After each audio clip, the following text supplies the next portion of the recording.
নমস্কাৰ, মই আজি আপোনালোকক আকৌ এটা গছপুলিৰ বিষয়ে জনাবলৈ চেষ্টা কৰিম।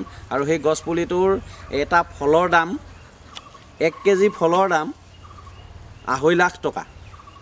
আৰু সেই গছপুলিটো আপোনালোকে আচৰিত পাব।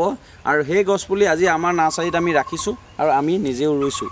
আৰু সেই গছপুলিটো হৈছে আমৰ পুলি। যিটো আমৰ পুলি, এই আমটোৰ নাম হৈ গ'ল মিয়াজাকি।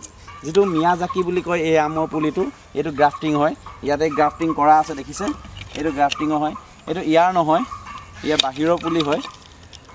এই আমটো 1 কেজি বজাৰৰ মূল্য, আমাৰ ইণ্ডিয়াৰ কথা কোৱা নাই, 1 কেজি বাহিৰত বজাৰৰ মূল্য 2.5 লাখ টকা, 2.5 লাখ যিটো।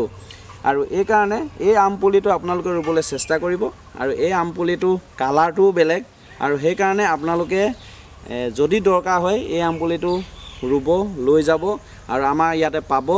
আৰু এই আম পুলিটোৰ নাম হৈ গ'ল মিয়াজাকি।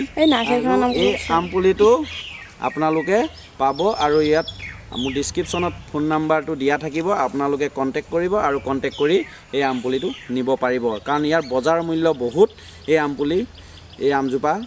আৰু লগতে যিসকলে মোৰ চেনেলটোত এতিয়াও অহা নাই, আপোনালোকে ছাবস্ক্ৰাইব আৰু ফ'ল' কৰি দিব। এতিয়া এই ভিডিঅ'টো আপোনালোকে গম পালে। এই আমটো লাগিলে মই আকৌ আপোনালোকক দেখাবলৈ চেষ্টা কৰিম। ধন্যবাদ।